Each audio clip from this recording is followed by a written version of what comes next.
이 성경을 읽다가 보면은 이 열매라고 하는 단어가 영적으로 중요한 개념인 것을 알 수가 있습니다.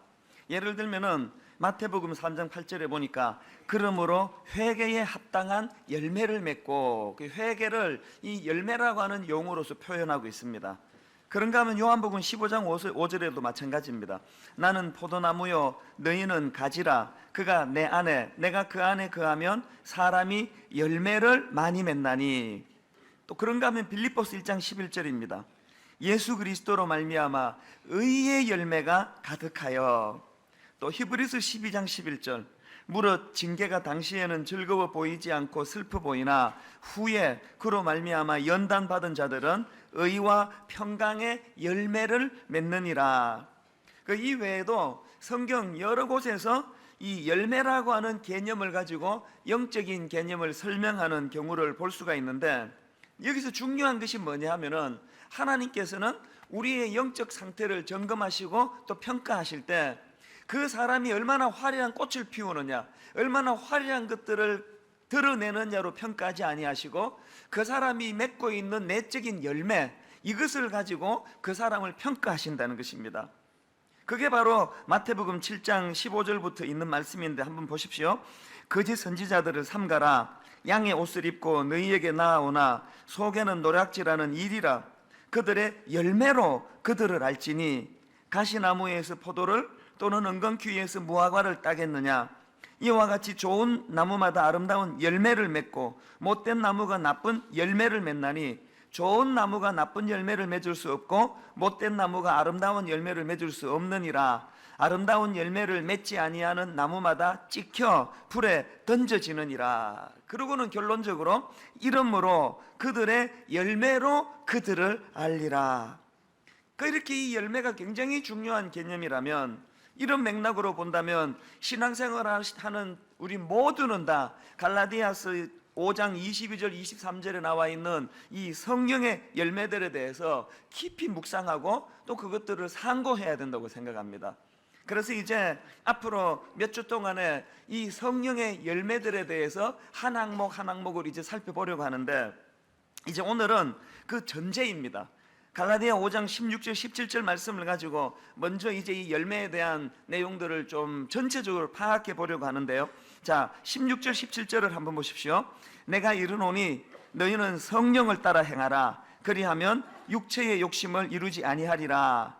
육체의 소욕은 성령을 거스르고 성령은 육체를 거스르나니 이 둘이 서로 대적하므로 너희가 원하는 것을 하지 못하게 하려 함이니라. 자, 여기서 우리가 먼저 알아야 될 것이 뭐냐 하면은, 아무리 성령 충만한 사람이라 할지라도 육체의 소욕으로부터 자유하는 인생은 아무도 없다는 것입니다. 오히려 성령 충만한 사람일수록 더 이 영적 전쟁에 노출이 돼가지고 육체의 소욕은 성령을 거스르기를 원하는데, 성령 충만할수록 이 악한 육체의 소욕의 공격이 더 극심해진다는 것입니다. 예를 들면은 바울을 한번 보십시오. 대사도인 사도 바울이 아마 그 당시에 그 편지를 읽는 사람들에게 충격이었을 것입니다. 그가 로마서 7장에서 무슨 충격적인 이야기를 하는가 하니까 22절입니다. 내 속사람으로는 하나님의 법을 즐거워하되 내 지체 속에서 한 다른 법이 내 마음의 법과 싸워 내 지체 속에 있는 죄의 법으로 나를 사로잡는 것을 보는도다. 그러면서 무슨 얘기를 하는가 하니까 자기가 원하는 바 선은 행하지 못하고 원치 않는 바 악을 행할 수밖에 없는 존재임을 탄식한다는 거예요. 그러면서 심지어는 이런 얘기까지 합니다. 내가 혹시나 여러분을 실망시키고 여러분 보시기에 어처구니 없는 이런 악한 것들을 행하면 그건 내가 아닙니다. 그건 내가 아니고 내 안에 있는 또 다른 한 속사람, 그 악한 것이 나를 부추겨서 그렇게 된 것입니다. 그러면서 너무나 그런 자신을 절망하면서 뭐라고 이야기합니까? 오호라 나는 곤고한 사람이로다. 이 사망의 몸에서 누가 나를 건져내랴. 아마 그 당시에 바울을 하늘처럼 떠받들던 수많은 사람들에게 이거 아마 충격이 됐을 거예요. 근데 여러분, 사실은요, 이게 바울의 위대함이에요. 아무리 사람들이 자기를 추종하고 떠받들고 위대한 사람이라고 그렇게 부추겨도 바울은 정직하잖아요, 자기 내면에 대해서. 그래서 이런 걸 보면서 저부터가 또 우리 지도자들이 하나님 앞에 더 정직해야 된다고 생각합니다. 안 그런 척하고 죄 안 짓는 척하고 그 문제는 다 해결이 된 것처럼 그렇게 호도하다가 나중에 그냥 한 방에 넘어져서 얼마나 많은 사람들을 실족시키느냐는. 그렇기 때문에 우리 모두는 다 하나님 앞에 또 사람들 앞에 자꾸 시인해야 됩니다. 내 아무리 성령 충만해도 아무리 뜨거워도 없어지지 않는 육체의 소욕이 내 안에 있다고. 이것을 항상 우리는 정직하게 우리 내면 세계를 바라봐야 되고, 또 그런가 하면은 그 연약함을 인식하면서 조심하는 수밖에 없습니다. 이 살얼음 판을 걷는 것처럼 조심은 조심하면서 가야 됩니다. 아마 우리 교회에서 그 신방을 받아보신 분들은 아마 이 모습을 보셨을 거예요.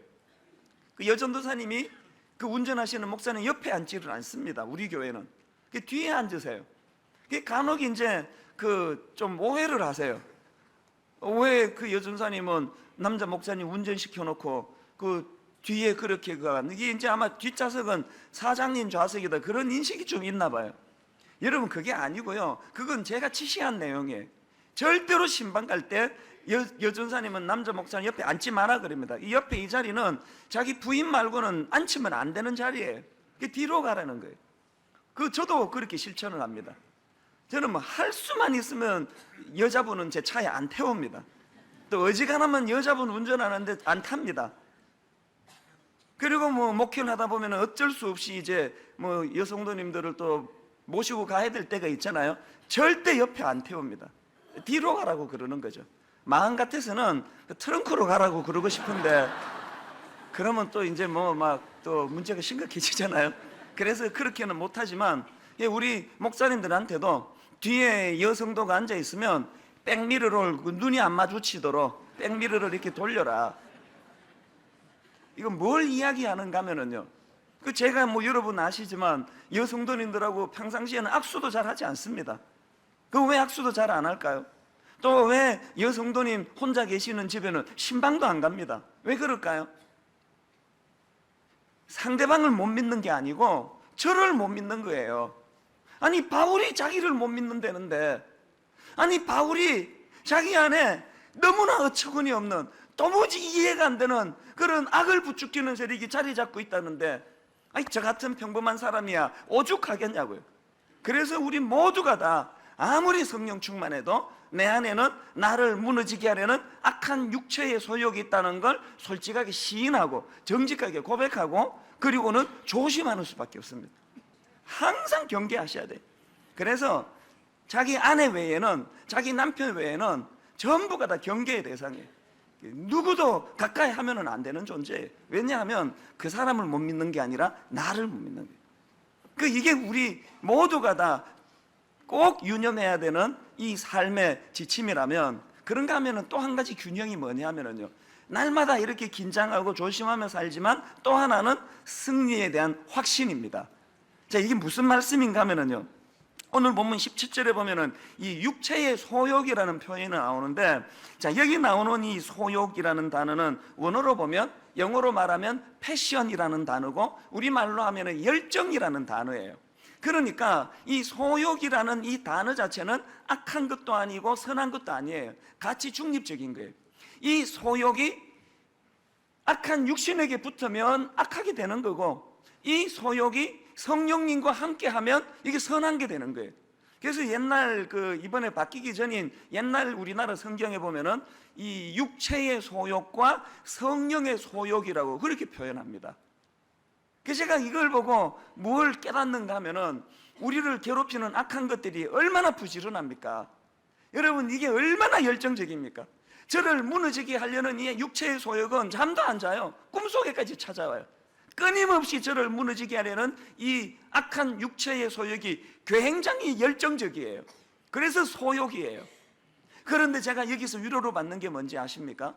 이와 마찬가지로 저를 보호해 주시고 저를 이끌어 주시고 저를 인도해 주시는 성령님도 열정적이시라는 거예요.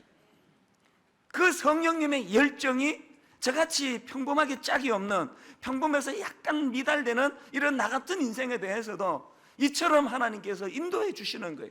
그 성령님의 열심으로 말미암아, 성령님의 열정으로 말미암아 이 천수 목사가 사랑굿이라고 살아가고, 지금까지 제가 이렇게 여자도 좋아하고 돈도 좋아하고 너무나 유치하기 짝이 없는 저 같은 인생도 큰 실수하지 않고 그렇게 목표를 할 수 있다 하는 것은 제가 그냥 성령 쪽에 붙어 있을 뿐이에요. 한 게 없어요. 성령 쪽에 붙어 있으면 성령의 열정이 저를 보호해 주신다는 거예요. 이걸 날마다 경험합니다. 피할 길을 주시고, 또 악한 것들과 맞서 싸울 수 있는 의지를 주시고, 또 힘을 주시고, 그렇게 해서 달려가는 거예요. 그래서 여러분, 그냥 뭐 여성도만 보면은 막 그냥 경기 들리도 조심하고, 또 어떻게 여성도가 호의를 가지고 다가와도 저는 경계를 하거든요. 상대방이 그걸 느껴요. 그러니까 다가오다가 움찔해요. 그런 어색한 삶을 살지만, 그러나 이것이 저에게 어색함이 아니에요. 기쁨이에요. 희열이에요. 어떤 때는 계산해요. 자, 이제 10몇 년 남았다. 은퇴할 때까지 10몇 년만 버티면 성공이다. 내 은퇴할 때까지 하나님 앞에 추한 모습 보여드리지 않고 성도들을 실망시키지 않게 되는 거 카운트다운. 이제 송구영신 예배 열 몇 번 드리면 해방이다, 은퇴다. 은퇴할 때까지 버틸 힘을 하나님 주실 것이다. 그러면 이게 제 삶의 활력이 된다는 거예요. 저도 그렇고 여러분도 그렇고 모두가 다 영적 전쟁에서 열정적이신 성령님을 의지해서 우리 생애에 실족하는 일이 일어나지 않기를 주님 이름으로 축원합니다. 이것이 우리에게 굉장히 중요한 목표가 되어야 됩니다. 그래서 여러분, 우리 생애에 이 16절 말씀을 구현해내야 됩니다. 내가 이르노니 너희는 성령을 따라 행하라. 그리하면 육체의 욕심을 이루지 아니하리라. 얼마나 소망의 말씀입니까? 내가 싸우는 게 아니에요. 내가 뭐 하는 게 아니에요. 저는 그냥 성령 편에 붙어 있으면 돼요. 내가 성령을 따라 행하면 내 생애에 육체의 욕심으로 수치의 자리에 빠지는 일이 없다는 것을 우리 삶을 통해 구현해내는 이런 삶의 목표가 저에게 또 여러분에게 있게 되시기를 바랍니다. 자, 이런 차원에서 이제 우리가 갈라디아서 5장에 나와 있는 이 성령의 열매들을 사모하면서 이제 한 항목들을 살펴보려고 하는데, 이제 오늘은 좀 총체적으로 이제 이 강론으로 들어가기 전에 좀 전체적으로 이 성령의 열매들의 특징이 뭔가를 뭐 크게 두 가지로 이제 한번 분리해서 살펴보려고 합니다. 첫째로요, 이 성령의 열매는 그러면 어떻게 맺을 수 있는 것인가? 자, 성령의 열매는 성령님 의지해야 맺을 수 있는 열매라는 것입니다. 뭐 이렇게 뻔한 상식적인 이야기를 제가 왜 강조해 드리는가 하면은 이 갈라디아서의 배경 때문에 그렇습니다. 바울이 이제 갈라디아 교회를 개척하지 않았습니까? 제가 분당 우리 교회를 개척하듯이. 그렇게 하고는 일정한 시간이 지나서 바울은 이제 갈라디아 지역을 떠나가지고 또 다른 곳으로 이제 떠나지 않습니까? 제가 이제 일정한 시간이 지나서 이 교회를 사임하고 이제 뭐 필리핀 선교사로 내가 떠납니다. 혹은 또 중동의 어느 지역으로 선교사로 떠납니다. 그러면요, 제가 그걸 상상만 해도 슬퍼요. 내가 이 교회를 떠난다는 상상만 해도 마음이 힘듭니다. 그러니까 바울이 지금 자기가 개척한 갈라디아 교회를 떠나 있으니까 온통 마음이 거기에 쏠려 있을 거예요. 내가 없어도 잘하고 있을지, 잘하고 있겠지? 그런 노심초사한 마음으로 갈라디아 교회를 생각하는데, 갈라디아 교회에서 들려지는 이야기가 너무 슬픈 거예요. 자기가 떠나고 난 이후에 거기에 유대주의자들이 침투해 들어와 가지고 뭘 가르치는가 하니까 그 바울이 가르친 거 다 엉터리라는 거예요. 할례 받아야 된다는 거예요. 율법을 지켜야 된다는 거예요. 그러면 바울이 말한 은혜 그것 갖고는 안 된다. 너 구원받기 위해서는 남자들은 다 할례 받아야 된다. 행위가 없이는 구원 못 받는다. 이게 그렇게 가르치니까 수많은 성도들이 거기에 막 헷갈리고 또 넘어지고 막 놀아나고 있는 거예요. 바울이 얼마나 마음이 아팠겠습니까? 그래서 참 슬픈 마음을 가지고 그 갈라디아 성도들에게 권면하면서 쓴 편지가 그게 갈라디아서예요. 그래서 이 갈라디아서를 잘 보면은요, 오직 은혜, 또 오직 믿음, 이런 것들을 얼마나 강조하는지 모릅니다. 그런 맥락에서 갈라디아 5장에 나와 있는 이 열매들을 설명하면서도 성령의 열매, 뭘 강조하는 겁니까? 우리가 열매를 맺어야 되는데 그 열매는 우리의 자력으로 맺을 수 있는 게 아니라는 거예요. 성령님 의지해야 맺을 수 있는 거예요. 저는 이런 맥락에서 분당 우리 교회로 돌아봅니다. 개척한 지가 이제 9년 반이 됐는데 우리 교회는 지금 이 시대적인 상황 때문에 좀 더 강조가 됩니다만 우리 교회는 행위를 많이 강조합니다. 성경에 밑줄 긋는 것도 중요하지만 삶 속에서 생활의 밑줄을 꺼야 된다. 우리 도덕적으로 살아야 된다. 윤리적이어야 된다. 정직해야 된다. 이걸 많이 강조하는 강단이에요. 그러나 여러분 오해하시면 안 됩니다. 이것이 강조된다고 해서 우리의 행위를 통해서 구원받는 걸 말하는 게 절대 아니에요. 오직 믿음이에요. 심지어는 그런 선한 행위조차도 내가 의지를 가지고 주님 앞에 나가면은 그런 선한 행위를 할 수 있도록 하나님이 힘 주시는 것이지 내 안에서 나오는 게 아니에요. 그래서 이 교회 강단이 변질이 돼가지고 행위를 자꾸 강조하다가 이게 도를 넘어가지고 행위 구원을 강조하게 되면 이 강단은 변질된 강단이 됩니다. 우리가 붙잡을 것은 우리 행위가 아니에요. 은혜예요. 오직 은혜예요. 하나님 은혜예요. 여러분 지난주 말씀 기억하시잖아요. 사마리아 사람이 강도 만난 사람을 구해주고 도와주는데 그렇게 하게 된 그 감정의 핵심이 뭐라 그랬습니까? 누가복음 10장 33절에 나오는 그를 보고 불쌍히 여겨. 근데 여러분 원어로 보니까 이 불쌍히 여겨라는 단어가 두 군데 나온다 그랬죠? 기억하세요? 하나는 어디예요?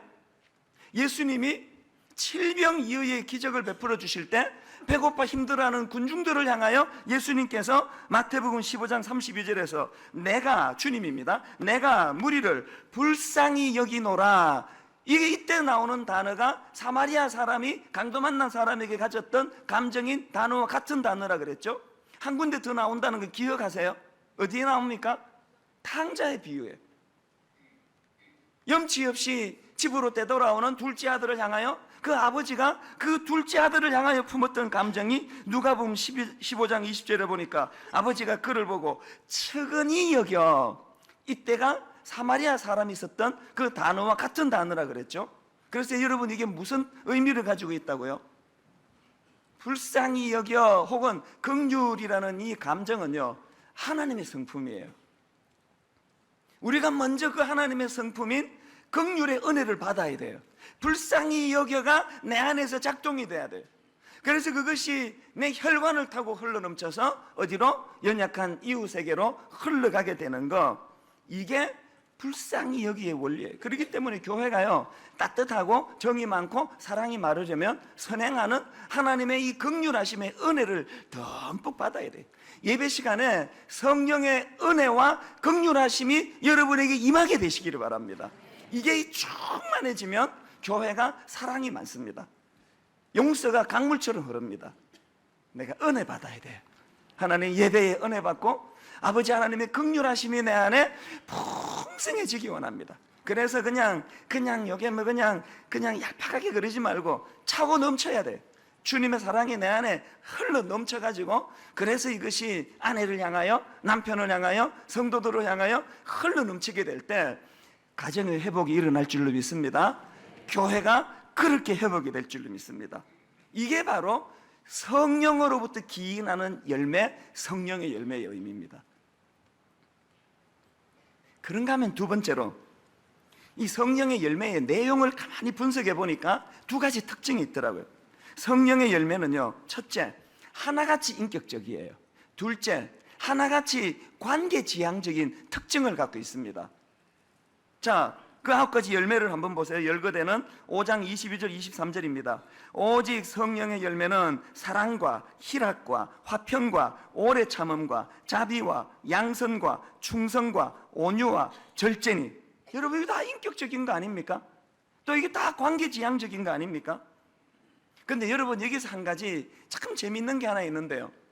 지금 이 갈라디아서 5장에 보면은 이 육체의 일이라는 거하고 성령의 열매라는 걸 가지고 두 이 열매를 대조합니다. 의도적으로 대조를 하고 있는데 여러 개의 차이점이 하나 있는데요. 19절에 나오는 이 육체의 일은 분명하니 곧 음행과 더러운 것과 호색과 쭉 나가는데 우리나라 성경에는 이게 단수로 표현되어 있는데 이게 잘못된 번역이에요. 우리나라 성경으로 이 육체의 일은이라는 이 표현은 원어로 보면 복수형이에요. 그래서 육체의 일들은 이렇게 표현해야 됩니다. 그리고는 이제 쭉 열거되는 그 항목들이 이제 복수로 이제 나열이 되거든요. 근데 원어로 보면 여기서 참 흥미로운 게 뭐냐면은 똑같이 9가지 항목이 열거되는 성령의 열매를 설명하는데 원어에 보면은 성령의 열매는 복수가 아니라 단수로 표현되어 있습니다. 뭘 의미할까요? 성령의 9가지 열매는요, 우리가 추구해야 되는 9가지 항목이 아니고요, 성령의 열매는 오직 하나예요. 뭘까요? 성령의 열매가 추구하는 것은 예수 그리스도의 인격을 담는 것, 그거 하나예요. 그거 단수, 예수님 인격을 담는 그 하나의 열매에 9가지 양상이 펼쳐진다는 이야기입니다. 오늘 우리 모두가 추구해야 되는 것은 성령의 9가지 열매가 아니라 성령의 열매는 오직 하나예요. 성령의 열매는 오직 하나. 빌립보서 2장 5절에 나와 있는 너희 안에 이 마음을 품어라 곧 그리스도 예수의 마음이니라. 분당 우리 교회를 위시해서 이 땅의 모든 그리스도인들이 추구해야 되는 목표는 딱 하나예요. 그리스도 예수의 인격을 담는, 예수의 마음을 담는 사람이 되는 거예요. 오늘 우리는 꼭 잡는 게 매다 막 이런 이야기를 하면서 결과만 보는 거예요. 열매만 보는 거예요. 아, 저 사람이 뭔가 병을 고쳐준다, 귀신을 쫓아낸다. 여러분, 귀신도 귀신을 쫓아냅니다. 그런 양상보다 더 중요한 것은 성령의 가장 소중한 열매의 엑기스가 뭐라고 말합니까? 복수가 아니라 단수인데 그것은 예수님 성품 닮아가는 거예요. 우리 모두가 다 이 사실을 절대로 잊어서는 안 됩니다. 그런가 하면은 이처럼 성령의 열매는 인격적이어서 예수님 인격을 닮아가는 것이라면 또 한 가지 뭐라 그랬죠? 성령의 열매는 관계지향적이에요. 관계지향적. 지금 이 성령의 열매를 쭉 열거하고요, 그 말씀의 결론을 어떻게 맺는가 보니까 갈라디아 5장 25절 26절입니다. 만일 우리가 성령으로 살면 또한 성령으로 행할지니, 그 다음 보십시오. 헛된 영광을 구하여 서로 노엽게 하거나 서로 투기하지 말지니라. 여러분, 성경의 이 논리가요, 네가 성령 충만해서 산으로 들어가라, 성령 충만해서 신령한 그 무엇을 구하라, 이게 아니고 너무나 세상적인 삶 속에서 성령 충만해서 다투지 말고 질투하지 말라는 거예요. 이게 성경이 가르치신 거예요. 오늘 우리가 지금까지 이런 부분에 너무나 방향을 잘못 잡았다는 사실이에요. 그래서 여러분, 성령의 사람은 상식적인 사람이에요. 성령의 사람은 무례하지 않는 사람이에요. 성령의 사람은 함부로 남을 괴롭히고 비방하고 수군거리고 그렇게 하지 않습니다. 성령의 사람은 인격의 사람, 성령의 사람은 상식이 통하는 사람, 성령의 사람은 이 세상 질서를 거슬르지 않는 사람. 저는 분당 우리 교회 모든 성도님들이 성령의 사람이 되시기를 바랍니다. 뿐만 아니라 우리 교회 모든 성도들은 상식이 통하는 사람, 분당 우리 교회 성도님들은 세상 질서를 잘 지키는 사람, 분당 우리 교회 성도님들은 나보다 더 남을 더 많이 배려하는 사람, 공동체적인 성향을 가진 사람. 그래서 여러분, 폴 트루니에라고 하는 유명한 상담학자는 이런 말을 했습니다. 심리치료사이기도 한데요, 사람이 혼자 할 수 없는 일이 2가지 있다. 하나는 결혼이고 또 하나는 그리스도인이 되는 것이다. 너무나 여러분 중요한 메시지예요. 오늘 우리가 이 땅을 살아가면서 그리스도인이 된다는 것은 관계지향적인 인물이 되는 거예요. 이런 맥락에서 지금 어떤 면에서 인터넷 예배, 인터넷 설교, 저도 여러 번 갈등을 느껴요. 분당 우리 교회에서 제가 드리는 설교는 눈으로 보여지는 여러분, 가시적인 공동체에게 전한 설교지 눈에 보이지 않는 세상 사람들에게 하는 설교가 아니에요. 그래서 제 설교가 이제 인터넷을 타고 또 아이폰을 타고 그렇게 이제 설교를 많이 들을 때마다 저는 갈등을 느껴요. 이거 끊어야 되는 거 아닌가? 인터넷으로만 예배를 드리는 거, 인터넷으로만 설교를 듣는 거, 그건 영적인 게 아니에요. 인터넷에서 은혜 받으면 자기 교회로 돌아가야 돼요. 공동체 생활을 해야 돼요. 성령의 열매는 공동체 지향적이에요. 관계지향적이에요. 이건 성격하고 다른 거예요. 저는 분당 우리 교회 모든 성도님들이 히브리서 10장 24절 25절을 늘 명심하시기를 바랍니다. 서로 돌아보아 사랑과 선행을 격려하며 모이기를 패하는 어떤 사람들의 습관과 같이 하지 말고 오직 권하여 그날이 가까움을 볼수록 그리하자. 피해야 되는 거 뭐라고 말합니까? 모이기를 패하는 어떤 사람들을 따라해서는 안 된다는 거예요. 다락방 참석하셔야 됩니다. 좋아서가 아니에요. 좋은 사람 많아서가 아니에요. 그건 우리에게 필수예요. 그래서 미운 사람을 만나야 돼요. 꼴보기 싫은 사람을 대면해야 돼요. 성령의 능력으로 그를 품을 때까지 기도하고 사랑하면서 실습하는 곳이 그게 다락방인 줄로 믿습니다. 저는 우리 교회를 생각하면서 마음이 아픈 몇 가지가 있는데 그 중에 하나가 자꾸 이런 소리가 들려요. 우리 교회 성도들이 외롭다는 거예요. 마음이 힘들다는 거예요. 아무도 자기에게 손 내밀어 주는 사람이 없다는 거예요. 오늘 여러분이 이 교회에서 신앙생활 하면서 여러분 마음이 혹이나 외로우시다면 그것은 담임 목사를 잘못 만나서 그렇습니다. 담임 목사의 영성이 부족해서 그렇습니다. 이 교회가 담임 목사의 영성으로 말씀이 풍족해지고 예배 때마다 성령의 강한 은혜를 경험해서 하나님의 긍휼하심을 누린다면 외로운 사람을 외로운 사람으로 방치할 수가 없습니다. 그게 이 교회의 실력이에요. 그래서 가슴이 아픈 거예요. 오늘 여러분 중에 마음이 힘들고 외로우신 분들은 다 저를 원망하시면 돼요. 그것과 동시에 오늘 우리가 누군가에게 내 이 충만한 마음을 물꼬를 어떻게 터줘야 되느냐. 관계지향적인 성령의 9가지 열매를 마음에 품고 고의도로 가지 않고 연약한 자들에게 사랑의 손길을 뻗쳐야 된다. 결론을 맺고 싶습니다.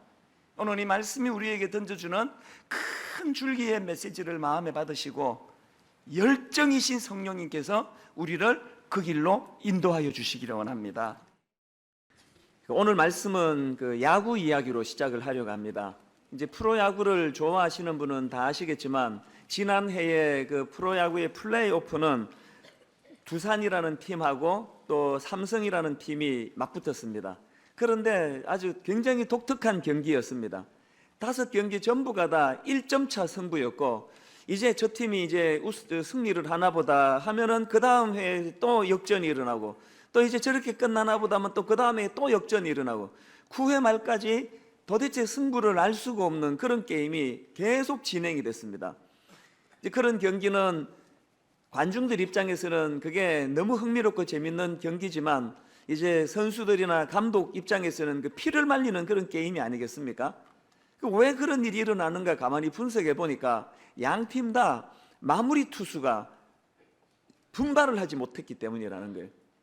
선발 투수가 이제 앞에서 잘 지켜주면 그 다음에 마무리 투수가 나와서 그 뒤를 문단속을 잘 해야 되는데 그게 잘 안 되니까 이런 난타전이 벌어졌는데 사실 그 두산이라는 그 팀에는 확실한 마무리 투수가 있었다는 겁니다. 그런데 불행하게도 그 플레이오프 전이 치러지기 얼마 전에 그 친구가 음주운전으로 사고를 친 겁니다. 어느 새벽에 혈중 알코올 농도가 0.066%라고 합니다. 저는 목사니까 이게 뭔지를 모르는데 아는 분 계세요? 0.066%로 그걸 아시면 이제 약간 이제 의심을 받을 수 있을 텐데 아마 이게 굉장히 그 술을 많이 마신 상태 같습니다. 그렇게 0.066% 상태로 음주운전하다가 그만 앞선 승용차를 들이받아 버렸습니다. 그리고는 거기다가 또 뺑소니를 쳤습니다. 그러다가 이제 경찰에 붙잡힌 거예요. 그래서 징계를 받아가지고 더 이상 이제 그 게임에 나설 수가 없게 된 것입니다. 저는 그 경기를 보면서 혹은 그 다음날 신문에 나오는 그 경기 결과를 보면서 자꾸 떠오르는 한 인물이 있었는데 그 두산이라는 그 팀의 감독의 얼굴이었습니다. 얼마나 속이 탔겠습니까? 지금 이제 이렇게 앞서고 있으니까 그 선수가 나와가지고 마무리를 확실히 해주면 이건 이긴 게임인데 그 선수가 사고를 쳐가지고 이제 출전을 못하니까 다 이겼는데 또 역전패 당하고 다 이겼는데 또 역전패 당하고 마지막 5차전도요 9회에 가서 그 결과가 드러났는데 5대6으로 그 두산이 결국은 패배해가지고 그렇게 떨어져 버렸습니다. 제가 오늘 왜 이 야구 이야기로 말씀을 시작할까요? 저는 영적으로 오늘 우리의 상태가 꼭 이런 상태라고 생각합니다. 이 무서운 영적 전쟁 가운데 하나님께서는 우리를 믿고 교회를 맡기기를 원하는데, 그래서 저는 그 야구 결과를 본 이후로 계속 그 두산의 감독, 바로 이분이 우리 하나님의 심정이 아닐까. 그래서 우리가 하나님 앞에서 늘 조심조심하면서 한번 하나님이 부르실 때 거기에 유감없이 내 기량을 발휘할 수 있는 그날을 위하여 어떻게 해야 될까요? 음주운전 안 됩니다. 사고 치는 거 안 됩니다. 한 걸음 한 걸음 살얼음 판을 걷듯이 조심조심하면서 한번 하나님께 쓰임받는 그런 종들이 되어야 되겠다. 제가 저를 다짐할 때마다 그 경기를 떠올리곤 합니다. 여러분, 목사만 이렇게 조심해야 될까요? 오늘 이 땅의 모든 그리스도인들이 하나님의 부름을 받은 일꾼으로서 하나님 한번 나 쓰실 때 그때 유감없이 내 모든 기량을 주님 앞에 드릴 수 있도록 하나님 내 삶에 절제와 또 살얼음판을 걷는 조바심이 있는 그런 그리스도인의 삶 되게 하여 주시옵소서. 이게 우리의 기도 제목이라고 저는 생각을 합니다. 오늘 우리 시대는 정말 영적으로 힘든 상황에 놓여 있는 현실입니다. 그런데 여러분, 지난주 모 교회, 이제 뭐 이름 신문에 다 오픈됐으니까 밝혀도 될 것 같아요. 소망교회의 그 담임 목사 폭행 사건을 보면서 제 마음이 참담해졌습니다. 지난 한 주 동안에 한반도 곳곳에서 참 이런 식으로 주님의 이름과 교회가 조롱을 당했을 걸 생각하면 마음이 찢어집니다. 어떻게 해야 됩니까? 지금 우리가 어떤 교회를 비난하고 어떤 정신 나간 목사를 손가락질하고 이래서 될 문제가 아니고, 오늘 우리 교회는 어떻게 해서든 지금 빨리 몸을 추스려야 될 상황이에요. 이렇게 만신창이가 되어버린 현실 앞에서 우리가 어떻게 하면 이 교회의 이 나쁘고 부정적인 이미지를 회복할 수 있을까? 대답은 딱 하나밖에 없습니다. 교회가 성숙을 회복하는 길밖에 없습니다. 그러면 어떻게 하면 교회가 성숙해질까요? 이것도 대답이 간단해요. 구성원들인 그리스도인들이 성숙해지면 그 공동체는 저절로 성숙해집니다. 분당 우리 교회가 성숙해지는 길은 딱 하나예요. 저와 여러분이 성숙해지면 이 교회는 성숙한 교회가 되는 겁니다.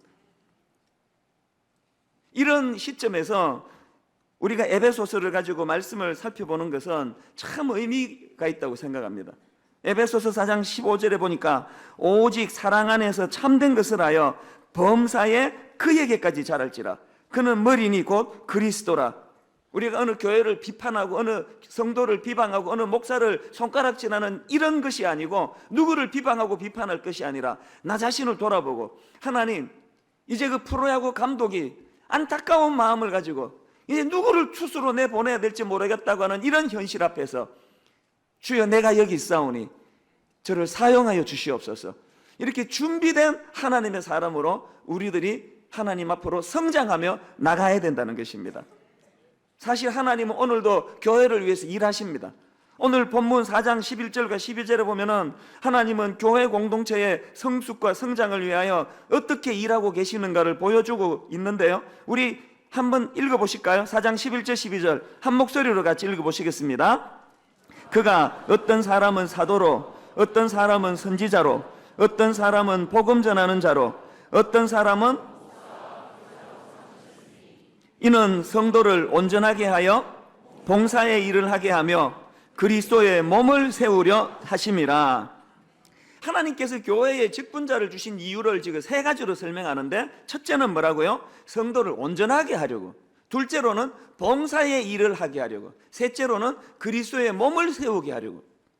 그런데 여러분, 여기 나오는 이 온전하게 하며 할 때 온전함이라는 단어는 헬라어로 보니까 카타르티스모스라는 단어입니다.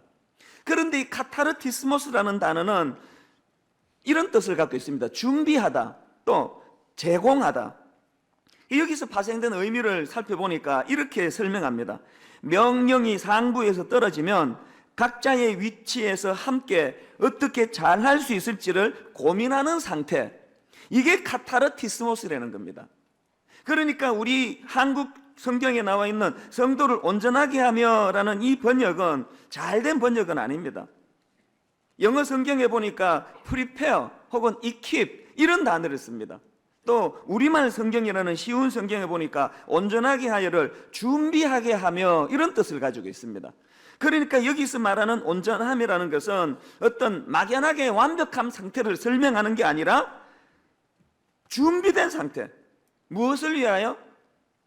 몸된 교회를 섬기고 교회가 아름답게 빌드업 되어가는, 교회가 아름답게 세워져 나가는 일에 쓰임받기 위하여 준비하는 상태, 그게 온전함이라는 겁니다. 이 단어 풀이가 왜 중요할까요? 만약에 이 단어가 그런 뜻이라면 여기에는 순서가 굉장히 중요하다는 겁니다. 오늘 한국의 많은 교회들이 이 12절의 순서를 뒤바꾸었기 때문에 어려움이 있다고 생각합니다. 성도를 온전하게 하며 교회를 섬길 수 있도록 잘 준비가 된 상태에서 그 다음에 봉사의 일을 하게 하고 그리스도의 몸을 세워야 되는데 오늘 이 순서를 어길 때가 많습니다. 이해는 됩니다. 급하니까. 저러다 저분 딴 교회 가면 어떡하나. 그래서 그냥 자격이 있든 없든 그냥 집사 먼저 주고 그 다음에 여전도회 임원 하나 시켜주고 교회에다 그냥 붙잡아 놓으려고 봉사의 일을 먼저 시켜놓다가 보니까 교회 안에 많은 비극이 일어납니다. 준비 안 된 사람들이 교회 안에서 봉사하다가 보니까 얼마나 미성숙한 일들이 일어납니까? 이번에 소망교회 그 사건을 통해서 우리가 안 거가 뭡니까? 그가 뭐 신학교 아니라 신학 박사를 할지라도 신학교를 뭐 12번 나왔다 하더라도 영적으로 준비가 안 되면은 그건 목사로서 자격이 없고 하나님께 영광을 가리울 수밖에 없다는 것을 뼈저리게 저는 느낍니다. 그래서 저는 그런 사건을 보면서 그 사건을 저지른 그 사람들을 비난하고 싶은 마음이 추워도 없습니다. 나만 돌아보면 돼. 나는 어떤가? 이찬수 목사도 어제 신학교 나와가지고 세월이 흘러서 목사가 돼서 이 자리에 있다면 저 역시도 그런 잠복, 잠재 인자를 가지고 있을 수밖에 없는 거예요. 그래서 오늘 임명받은 우리 재직들이나 모든 주의 봉사자들은 저나 여러 번 할 거 없이 어떻게 해야 됩니까? 준비가 안 됐으면 지금부터라도 기초를 닦아야 돼요. 지금부터라도 몸된 교회를 위하여 일꾼으로 쓰임받기 위하여 준비되어야 된다는 겁니다. 적어도 재직이 되셨으면 1년에 성경 1독은 분당 우리 교회 재직이라면 그것은 당연히 결단하는, 결심해야 되는 과제라고 저는 생각합니다. 그리고 하나님 앞에 더 잘 준비된 하나님의 직분자들이 되시기를 바랍니다. 이런 맥락에서 저는 오늘 이 직분자랑 관련된 몇 가지 그 원리들을 좀 나누고 싶은데요. 오늘 본문에 보니까 첫 번째로요. 이 직분자들은 누가 세우셨습니까? 하나님께서 세우셨다는 확신이 있어야 된다는 것입니다. 11절에 보니까 그가 어떤 사람은 사도로, 어떤 사람은 선지자로, 어떤 사람은 복음 전하는 자로, 어떤 사람은 목사와 교사로 삼으셨으니, 여기서 강조되는 것은 이 그가라는 이 표현입니다. 그리고 우리말 성경에는 빠져 있는데 원어로 보면은 단어 하나가 더 들어가 있습니다. 그게 뭐냐 하니까 친히라는 단어예요. 그러니까 이 11절에서 강조되는 것은 하나님이 친히 세우신 직분자들이라는 것입니다. 우리가 이 11절 말씀을 자각한다면 두 갈래로 여기서 교훈을 얻을 수 있는데요. 먼저 자각해야 될 교훈이 직분자들에게 주시는 교훈이에요. 오늘 집사로 임명받으시는 분, 또 저 같은 목사에게 자각되어져야 될 교훈이 뭐냐? 세우신 분이 하나님이라면 그분의 의도대로 어떻게 해야 될까요? 최선을 다해 충성해야 된다는 것입니다. 여러분, 강호동 씨 아십니까? 이번에 이분이 또 무슨 연예 대상에서 대상을 탔다고 합니다. 그런데 제가 직접 들은 건 아닌데 그 트위터에 보니까 어떤 분이 그 강호동 씨가 한 말을 올려놨는데 제가 너무나 감동을 받았습니다. 아, 이 사람은 진짜 대상 받을 자격이 있구나, 그런 생각을 했습니다. 이 강호동 씨가 뭐라고 이야기했냐니까, 여러분 그 연예 프로가 그게 얼마나 힘들어 보입니까? 뭐 1박 2일 같은 거 보면은 아이고 저걸 어떻게 매주 저렇게 할 수 있는지, 또 뭐 남자의 자격, 차라리 자격을 안 따고 말지, 남자가 되는데 저런 일 다 해야 되면 그냥 자격 반납하고 싶어요. 하여튼 매주마다 얼마나 그 쥐어짜듯 그 고생들이 많습니까? 그런데 그 강호동 씨가 그런 그 촬영을 다 끝내고 나면 거기 이렇게 이야기하는 거예요. 방송이 끝나고 나면 이제 방송 후에 자기 몸이 좀 덜 아프면은 내가 오늘은 열심히 안 했나? 그런 생각을 하며 반성을 한다는 거예요. 나 굉장히 충격을 받았습니다. 여러분, 방송국 PD가 자기를 불러주고 그 시청자들에게 만족을 시켜주기 위해서도 이렇게 피나는 노력을 하는 것. 지금 여러분 몸이 안 아프면이 아니에요. 몸이 덜 아프면, 내가 몸이 오늘은 좀 덜 아프면은 내가 최선을 다하지 않은 게 아닐까, 그런 반성을 한다는 거예요. 그래서 제가 그 말에 굉장히 도전을 받았습니다. 저도 예전에는 오후 예배 마치고 나면 이제 두통이 오기 시작해가지고 월요일 날은 하루 종일 두통에 시달리고 했는데, 요즘에는 막 자전거 타고 이제 목소리도 좀 살살 내고 이래가지고 월요일 날 두통이 없어진 지가 꽤 됐습니다. 근데 굉장히 도전 받았습니다. 두통이요, 다시 와라. 이 월요일 날 두통이 오는 게 정상이었구나. 모든 내 에너지를 주일날 그리스도를 위하여 다 소진하고, 집에 돌아갔는데 몸이 덜 피곤하면 내가 오늘은 최선을 다하지 않은 건 아닐까? 이런 중심을 가진 태도가 누구에게? 하나님으로부터 직분을 받은 사람들의 태도여야 한다는 것입니다.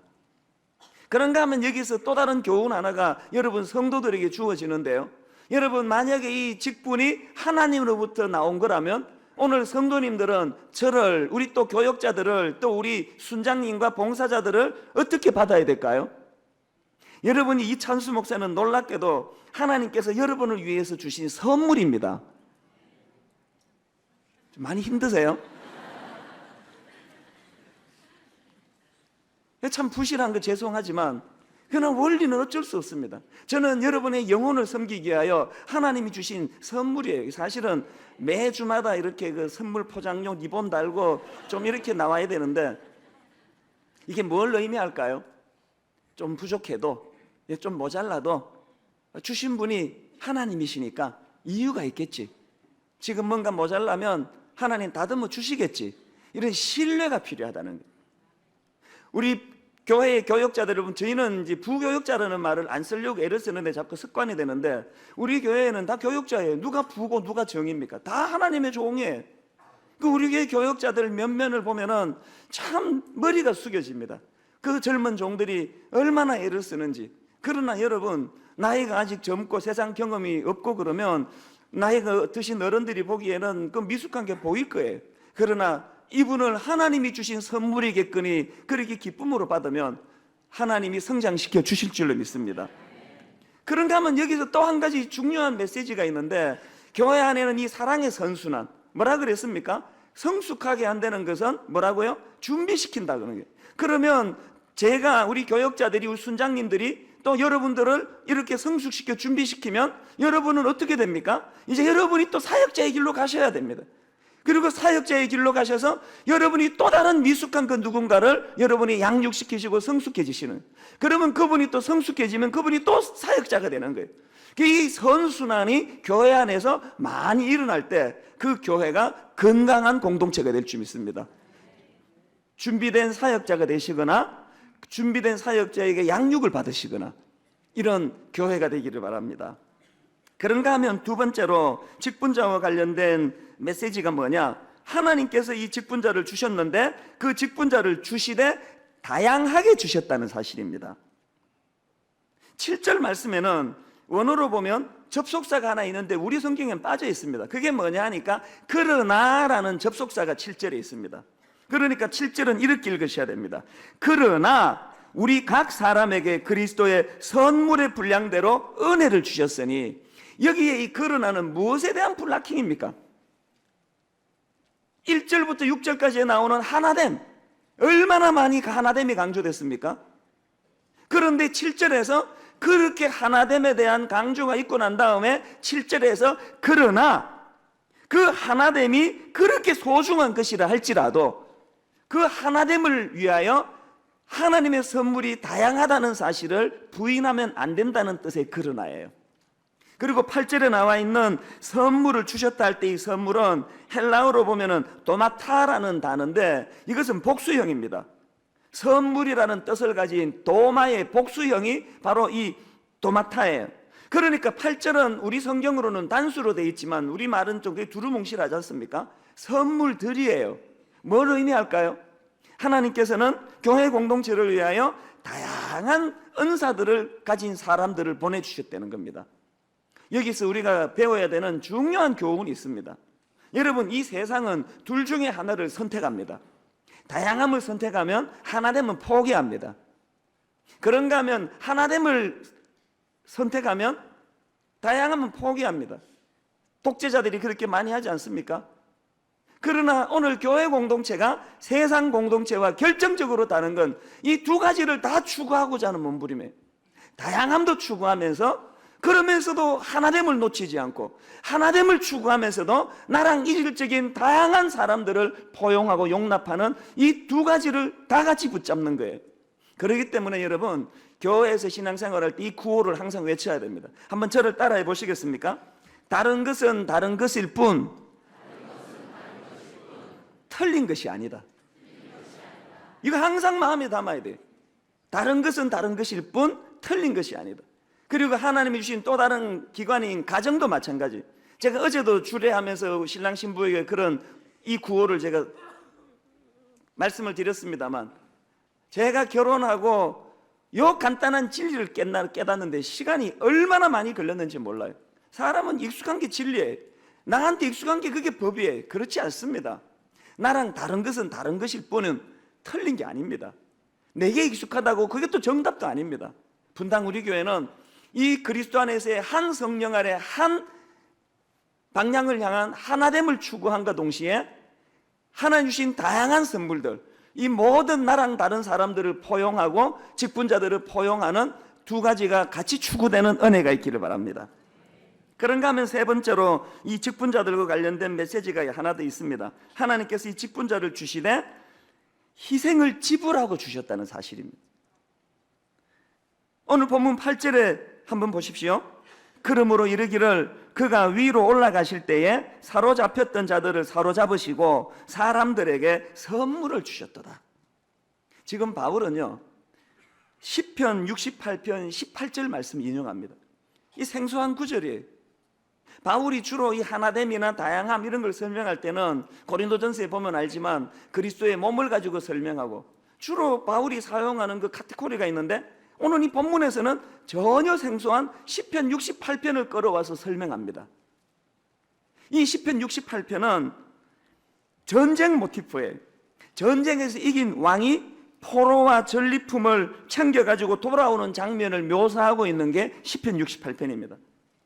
바울이 갑자기 이 시편 68편, 전쟁에서 그 승리하고 돌아오는 왕을 묘사한 시편 68편을 왜 인용했을까요? 지금 그리스도인들이 누리는 각종 능력이나 은사들이 바로 하나님이 나누어 주신 선물이라는 것을 그가 강조하는 거예요. 그런데 여러분, 전리품은 누가 얻는 겁니까? 너무 어려운 질문이 아니길 바랍니다. 전리품은 누가 가지는 거예요? 전쟁에서 승리한 왕이 가지는 거예요. 바울은 이 시편 68편을 통해서 이 올라가셨다로 표현되는 예수 그리스도의 승기, 다시 말해서 예수 그리스도의 높아지심, 예수 그리스도의 승리하심을 강조하는 거예요. 오늘 교회 공동체 안에 나누어져야 될 이 수많은 은사들, 수많은 선물들은 바로 예수 그리스도가 승리하심, 높아지심, 승리하신 전리품으로 얻게 됐다는 이야기예요. 우리에게 이 확신이 있어야 됩니다. 여러분, 지난주에 터진 그 소망교회 그 사건이 오늘 모든 한국교회와 그리스도인들에게 던져주는 메시지가 뭔지 아십니까? 저는 소망교회 그 폭행 사건을 보면서 로마서 7장이 떠올려졌습니다. 로마서 7장에 바울이 얼마나 처절하게 자기를 고백합니까? 절규합니다. 내 속에 두 마음이 자리 잡고 있다. 하나는 선한 마음이고 하나는 악한 마음인데 내 속에서 작동되는 건 악한 마음이다. 내가 원하는 바 선은 행하지 못하고 도리어 원하지 않는 악을 행하는도다. 만일 누가 볼 때 내가 악을 행하고 있으면 그것은 내가 원하는 바가 아니다. 내 속에 있는 또 다른 그 존재, 악한 것이 나를 충동질해서 그렇게 됐다. 처절한 자기 고백이 7장에 나옵니다. 급기야 24절에서 보니까 이렇게 고백합니다. 오호라, 나는 곤고한 사람이로다. 이 사망의 몸에서 누가 나를 건져내려. 절규해. 안 된다는 거예요. 아무리 노력해도 안 된다는 거예요. 근데 놀라운 건 여러분, 이 시점이 바울이요, 예수 믿은 지 얼마 안 되는 그때가 아닙니다. 이때는 이미 대사도예요. 요즘으로 치면 뭐 어디에 비유가 될까요? 총회장 됐다 할까요? 요즘으로 치면 신문에 날마다 이름이 오르락내리락 그리는 굉장히 존경받는 위대한 인물의 위치에 섰을 때예요. 그랬던 바울이 이런 처절한 자기 고백을 하는 거예요. 죽겠다는 거예요. 아무리 노력해도 안 된다는 거예요. 24절에서 누가 이 사망의 몸에서 나를 건져내려 고백했는데, 그 다음 25절에서 이해가 안 되는 문장이 나옵니다. 25절에서 뭐라고 고백합니까? 우리 주 예수 그리스도로 말미암아 하나님께 감사하리로다. 그럼 뭘 감사합니까 지금? 아니, 그런 대사도가 돼서 그런 지도자가 돼가지고 그까지 처신 하나 제대로 못하고 자기 하나 통제하지 못하는 자기 꼴이 그게 감사한 겁니까? 대사도가 돼가지고 날마다 자기 속에서 불끈불끈 솟아오르는 죄성 하나 다루지 못하는 그런 위선적인 태도가 그게 감사한 일입니까? 도대체 뭘 감사한다는 게 뭘? 여러분, 로마서 8장으로 넘어가면 바울이 뭘 감사하는지 금방 알게 됩니다. 로마서 8장에서 처절한 7장에서의 자기 고백을 통해서 누구만 붙잡습니까? 승귀하신, 또 승리하신, 또 높이 올라가신 예수 그리스도만 붙잡는 거예요. 그래서 결국은 로마서 8장 37절에서 이런 결론이 나옵니다. 그러나 이 모든 일에 우리를 사랑하시는 이로 말미암아 어떻게 되었습니까? 우리가 넉넉히 이기느니라. 우리는 자꾸 그 뒤에 것만 보는데요, 이 중요한 37절에서 가장 중요한 메시지는 그 가운데 있습니다. 우리가 넉넉히 이기느니라의 초점이 아니고 무엇으로 말미암아 이겼다고요? 우리를 사랑하시는 이로 말미암아, 승리하신 예수 그리스도로 말미암아, 승리하신 예수 그리스도를 붙잡음으로 말미암아. 여러분, 로마서 8장에 넉넉히 이기느니라는 이김이 빛이 날 수 있는 것은 로마서 7장에서의 처절한 자기 고백이 있었기 때문에. 오늘 교회는 목회자들을 여러분 위선자로 만드는 구조예요.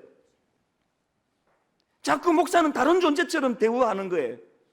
목사는 우리랑 다르겠지, 목사는 거룩하겠지. 이런 구조가 한국 교회를 어렵게 만드는 구조예요. 그렇지 않습니다. 대바울 사도가 처절한 자기 자신을 보며 절망하는 것이 인생이라면 여러분, 어느 인생이 거기에 자신하겠습니까? 이찬수 목사를 존경한다고요? 이찬수 목사를 신뢰한다고요? 감사한 일입니다. 너무너무 고맙습니다. 그러나 여러분, 저를 신뢰한다면 그 순간 여러분은 제가 주님 앞에 접붙임 당한 종이 되도록 기도해야 될 책임이 있다는 걸 믿으셔야 됩니다. 내 의지로, 내 능력으로, 내 인격으로 절대로 승리할 수 없습니다. 로마서 8장에서 바울이 눈물 젖은 7장에서의 자기 처절한 고백을 끝내고 난 다음에, 그럼에도 불구하고 그러나 이 모든 일에 우리를 사랑하시는 이로 말미암아 우리가 넉넉히 이기느니라. 이 이김은 누구로 말미암은? 우리를 사랑하시는 승귀하신, 승리하신 예수 그리스도로 말미암아 이긴 이김인 줄로 믿습니다. 한국교회는 로마서 8장으로 돌아가야 됩니다. 위선적인 7장을 얼무부리며 자기는 아무런 문제가 없는 완벽한 사람인 것처럼 그렇게 행세하게 만드는 이 한국교회의 구조가 다 깨트려져야 됩니다. 누구도 하나님 앞에서 자신할 수가 없습니다. 그런가 하면 이 로마서가 아니고 오늘 본문 에베소서 4장을 보면 왜 바울이 갑자기 시편 68편을 인용했는지 그 바울의 본심이 그 다음 9절에 나오는데요. 자, 여러분 9절과 10절을 한번 보십시오. 올라가셨다 하였은즉 땅 아래 낮은 곳으로 내리셨던 것이 아니면 무엇이냐? 내리셨던 그가 곧 모든 하늘 위에 오르신 자니 이는 만물을 충만하게 하려 하심이라. 바울이 왜 시편 68편을 인용했을까요? 바울은 천재예요. 이런 천재성을 가지고 성경을 기록하게 하신 분이 성령님이에요. 바울이 왜 시편 68편을 인용했냐 하니까 바로 올라가셨다고 하는 그 모티프를 가지고 올라가셨은즉 내려가신 예수 그리스도를 설명하기 위해서 시편 68편을 쓴 거예요. 바울이 뭔 얘기를 하고 싶습니까? 예수님이 우리에게 은사를 주시기 위하여 높은 보좌 승리의 자리를 내려놓고 내려오셨다는 거예요. 비하예요. 주님의 승기가 소중하다면 주님의 비하도 소중합니다. 하늘 영광을 버리고 어디까지 내려오셨습니까? 자기 통제가 안 돼서 괴로워하는 바울의 내면 세계까지 내려오셨습니다. 그리고 바울보다도 몇 배 더 초라하기 짝이 없는 이찬수 목사의 심령 안에까지 내려오셨습니다. 오늘 여러분 모든 연약한 인생에게 주님이 내려오셨습니다. 우리와 함께 하시는 예수 그리스도. 그래서 여러분 복음이 말하는 그 진리는 책상에선 이론 서적이 아닙니다. 이거는 이론책이 아닙니다. 하늘 영광을 버리고 이 심령에 낮아지신 주님의 비하를 통해서 우리의 상하고 찢겨진 마음을 체휼하시는 주님의 은혜가 담겨진 진리가, 그게 성경입니다. 그 인터넷을 검색하다가 보니까 이런 제목의 기사가 있었습니다. 초중고생, 체격은 커졌지만 체력은 떨어져. 그 내용이 이랬습니다. 2005년을 기준으로 봤을 때 지난 10여 년 동안 우리나라 청소년들 키가 많이 커졌다는 겁니다. 남학생들은 평균 2.74cm가 커졌고요. 여학생들은 평균 1.96cm가 커졌다는 겁니다. 키뿐만이 아니고 이 몸무게도 많이 늘어나서 남학생들이 4.35kg, 여학생들이 1.99kg이 늘어났다고 합니다. 뭐 이런 통계 자료가 아니더라도 흔히들 마주치는 주변의 우리 아이들을 보면은 저희들 때보다는 확실히 커진 것 같아요. 제 키가 1m 73인데 이게 굉장히 큰 건 아니라도 큰 편에 속했습니다. 이 키대로 이렇게 자리를 정하면은 항상 뒤에서 두 번째 그 근처에 이렇게 맴돌았는데, 요즘에는 아이들이 상대적으로 너무 커지고 나니까 제가 이 키가 큰 편이다 그러면 다들 비웃을 정도가 돼버렸습니다. 덩치도 커지고 키도 커지고 굉장히 보기가 좋아졌는데, 그런데 문제는 뭐냐 하면은 이렇게 애들이 키와 덩치가 예전보다 훨씬 커졌지만 문제는 체질은 예전보다 더 나빠지고 있다는 겁니다. 특별히 이 시력이나 구강 상태 이런 거 심각한 수준이랍니다. 초중고등학생들의 40% 이상이 시력이 약한 것으로 나타났고, 또 치주질환과 같은 구강질환자도 55%가 넘었었답니다. 그 외에도 이비인후과 질환, 피부질환, 알레르기, 비만 이런 것들이 지금 계속 늘어나고 있다는 겁니다. 또 뿐만 아니라 체력도 많이 지금 약해지고 있다는 겁니다. 특별히 오래 달리기, 끈기를 필요로 하는 오래 달리기, 또 혹은 제자리 멀리 뛰기, 팔굽혀 매달리기 이런 것들은 지금 체력 저하가 두드러지게 나타나고 있다는 겁니다. 그래서 이제 그 머리 기사가 초중고생, 체격은 커졌지만 체력은 떨어져, 이렇게 이제 나오는 겁니다. 제가 그 기사를 보면서 이게 우리 신앙생활에도 지금 그대로 가고 있는 건 아닌가, 그런 생각을 해보았습니다. 여러분, 아이들 체격이 커졌다고 체질이 좋아지는 게 아닌 것처럼 분당 우리 교회가 이제 사람 많이 모이고 덩치가 커졌다고 해서 이게 영적으로 성숙해지고 건강해졌다는 것은 아니라는 것을, 오히려 이것이 더 위험할 수 있다는 것을 자각해야 된다는 겁니다. 그러고 보면은 오늘날 교회가 겉으로 보기에는 예전보다 훨씬 화려하고 성숙해 보이고 많이 모이는 것처럼 보이지만, 그러나 옛날 어른들의 믿음을 생각해 보면 우리의 영적 체질이 아무리 생각해도 좋아진 것 같지가 않습니다. 왜 이렇게 되었나? 교회가 왜 이렇게 덩치는 커졌는데 허약해져 버렸나? 정답은 간단합니다. 연단을 통한 훈련이 부족해서 그렇다는 겁니다. 앞에서 언급했던 그 기사를 교육부에서 분석을 하기를, 왜 아이들 체격은 커졌는데 체력은 오히려 떨어졌나? 교육부가 이렇게 분석했습니다. 체력 저하의 주 원인은 운동 부족이나 비만으로 인한 심폐지구력, 각 근력의 순발력, 상직은 지구력 등이 감소한 때문이다. 한마디로 말해서 먹기는 잘 먹어서 영양 상태는 좋은데 공부하느라 책상에만 앉아있고 인터넷 이런 컴퓨터만 하느라고, 텔레비만 보느라고 운동을 안 해서 그렇다는 거예요. 이게 딱 우리의 지금 상황, 영적인 상황 아닐까, 이런 생각을 해봅니다. 그러다가 불쑥 떠올랐던 게, 지금 여러분 보세요. 성령의 9가지 열매 중에 오늘 살펴보는 하나가 뭡니까? 오래 참음이에요. 자, 성령의 열매 중에 오래 참음이라는 덕목이 있다는 게 뭘 의미할까요? 우리 신앙생활이라는 것은, 영적인 생활이라는 것은 이 오래 참음, 인내라는 덕목이 반드시 필요할 만큼 힘들다는 것을 전제로 하는 거 아니냐고요. 그러고 보니까 우리가 신앙생활을 참 엉터리로 하고 있는 거예요. 나약하게 하는 거예요. 사실 지금처럼 신앙생활 할 것 같으면 오래 참으면 빼도 돼요. 필요 없습니다. 써먹을 일이 있어야죠. 온통 우리 신앙생활이라는 것은 뭐 하나님 다 하세요 아니에요. 기도 안 하는 것도 문제지만 기도를 좀 하는 것도 보면은 내용이 전부 다 문제예요. 여러분 기도를 녹음해서 한번 들어보세요. 99.9%가 주세요 아닙니까? 해 주시옵소서. 왜 또 고대문만 그렇게 쉰소리를 내는지 모르겠습니다. 주시옵소서, 주시옵소서, 주시옵소서. 뭐 기도가 뭐 처음부터 끝까지 주시옵소서 아닙니까? 그리고는 뭐 그분 얘기 들을 겨를도 없이 자기 거 다 쏟아놓고는 이제 안 준다 그럴까봐 그런 것 같아요. 서둘러 가지고 예수님 이름으로 기도하면서 끝내버리는 거 아닙니까?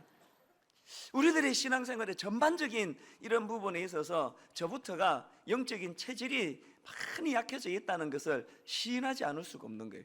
그래서 저는 오늘 성령의 열매 중에 하나가 오래 참음이라는 이 사실을 새롭게 자각하실 뿐만 아니라 이 성령의 열매를 좀 써먹는 일이 있기를 바랍니다.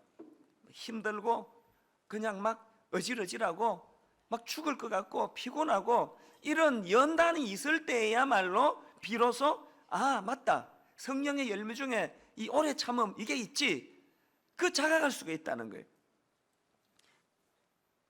그래서 저는 이런 맥락에서 이제 이 오늘 살펴보게 될 오래 참음 이것이 참 중요하다고 생각하는데요.